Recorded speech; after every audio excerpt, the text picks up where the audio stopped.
করে, কটূক্তি করে। আজ থেকে 2 বছর আগে ভারতের এই বিজেপি নেত্রী নুপুর কুমার শর্মা, আরেকজন বিজেপি নেতা নবীন কুমার জিন্দাল আমার নবীর বিরুদ্ধে কটূক্তি করেছে, ব্যঙ্গচিত্র প্রদর্শন করেছে। কথা বলেন ঠিক কিনা ব্যাঠি? আমার ভাইয়েরা, আমার বাবার বিরুদ্ধে আপনি গালি দেন, ধৈর্য ধারণ করতে পারবো। আমার মায়ের বিরুদ্ধে গালি দেন, ধৈর্য ধরতে পারবো। আমার বংশের বিরুদ্ধে গালি দেন, ধৈর্য ধারণ করতে পারবো। কিন্তু খবরদার, আল্লাহর বিরুদ্ধে, কোরআনের বিরুদ্ধে, নবীর বিরুদ্ধে কোন আওয়াজ তোলা যাবে না। যদি নবীর বিরুদ্ধে কথা বলা হয়, আল্লাহর বিরুদ্ধে, কোরআনের বিরুদ্ধে কথা বলা হয়, তাহলে জীবনের শরীরের মধ্যে একটা ফোঁটা রক্ত থাকতেও যতক্ষণ আছে ততক্ষণ পর্যন্ত আমরা প্রতিবাদ করেই যাব। কথা বলেন ঠিক কিনা বেঠি? সব মানতে পারি, আল্লাহ রাসূলের অবমাননা আমরা কোনোদিন মানতে পারি না। কথা বলেন ঠিক কিনা বেঠি? মানি না, মানবো না, মানতে পারি না আল্লাহ রাসূলের অবমাননা। মানি না, মানবো না, মানতে পারি না আল্লাহ রাসূলের অবমাননা। অবমাননাকারীরা রক্ষা পাবি না, অবমাননাকারীরা রক্ষা পাবি না। মানি না, মানবো না, মানতে পারি না আল্লাহ রাসূলের অবমাননা। বলেন, মানি না, মানবো না, মানতে পারি না আল্লাহ রাসূলের অবমাননা। বাংলার বীর মুসলমান জেগে উঠেছে, বাংলার বীর মুসলমান জেগে উঠেছে। লেজ গুটিয়ে নাস্তিকেদের পালাতে হবে। ঠিক কিনা বেঠি?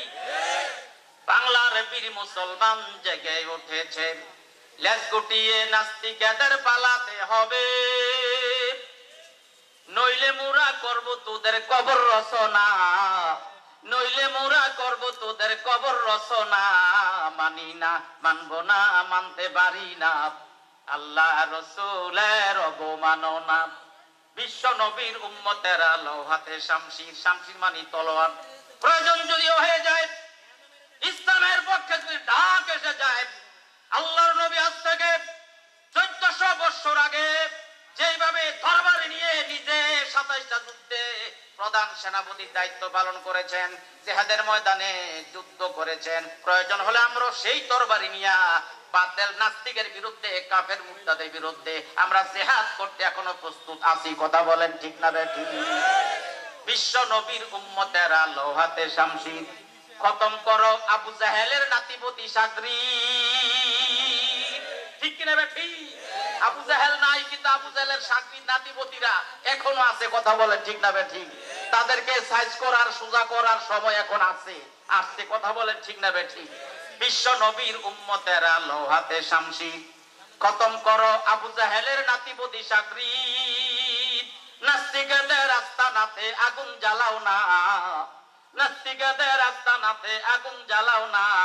মানি না, মানবো না, মানতে পারি না আল্লাহ রাসূলের অবমাননা। আমার মায়েরা, 1 নম্বর কর্মসূচি আমার নবীজির হচ্ছে, আল্লাহ বলেন ইয়াতু আলাইহিম আয়াতিকা। নবী গো, আপনি লোকদেরকে কোরআন শরীফ তেলাওয়াত করে শোনান। কন্যা সুবহানাল্লাহ। আমার ভাইয়েরা, আজ থেকে কয়েক বছর আগে আমেরিকার ফ্লোরিডায় একজন খ্রিস্টান ধর্মযাজক ঘোষণা দিয়েছে, ঈদের দিন মুসলমানদের কোরআন মজিদকে আগুন দিয়া জ্বালাবে। জোরে বলেন নাউজুবিল্লাহ। কি দিয়া জ্বালাবে? ঈদের দিন মুসলমানদের কোরআনকে আগুন দিয়ে জ্বালাবে। 2013 সালের কথা। দিগন্ত টেলিভিশনটা যখন ছিল, বাংলাদেশে একজন হিন্দু গায়ক নকল কুমার বিশ্বাস, সে টিভিতে আসছে লাইভ অনুষ্ঠানে প্রোগ্রাম করার জন্য, সরাসরি গান গাইবে।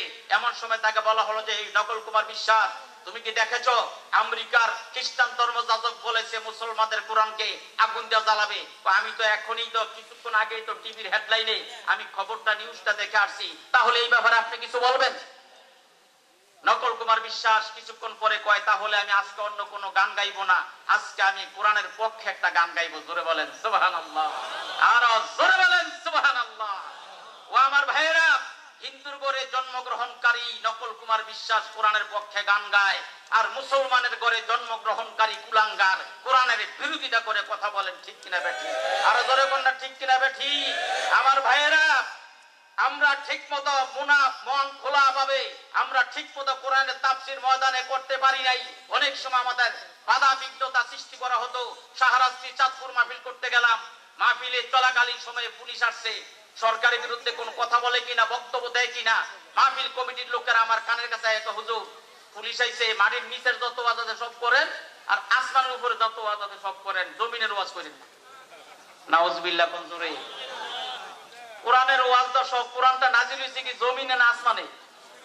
মাটির নিচে নাজিল হইছে, তো জমিনে তো কোরআন নাজিল হইছে, কোরআন দিয়ে তো জমিনে সব ওয়াজ করতে হবে। কি বলেন, ঠিক না বেঠিক? এমন সময় এসে নকল কুমার বিশ্বাস কোরআনের পক্ষে গান গায়। শুনবেন নি গানটা? জোরে গান শুনবেন? আল্লাহু আকবার, কি দারুণ গান।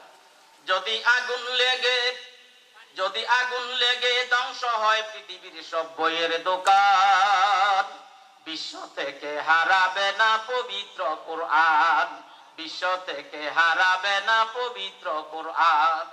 কেমন করে কোরআন ধ্বংস করবে আগুনেরই তেজ, কেমন করে কোরআন ধ্বংস করবে আগুনেরই তেজ, আছে বিশ্বভরা লক্ষ লক্ষ কোরআনে হাফেজ। আল্লাহু আকবার।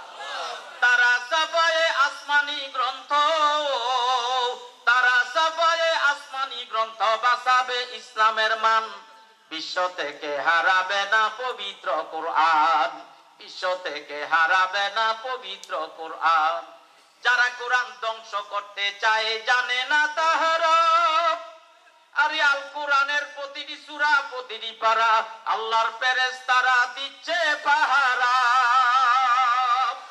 বিশ্বনবীর সাধনার ধন, বিশ্বনবীর সাধনার ধন নকল কয় আল্লাহরই দান, বিশ্ব থেকে হারাবে না পবিত্র কোরআন, বিশ্ব থেকে হারাবে না পবিত্র কোরআন।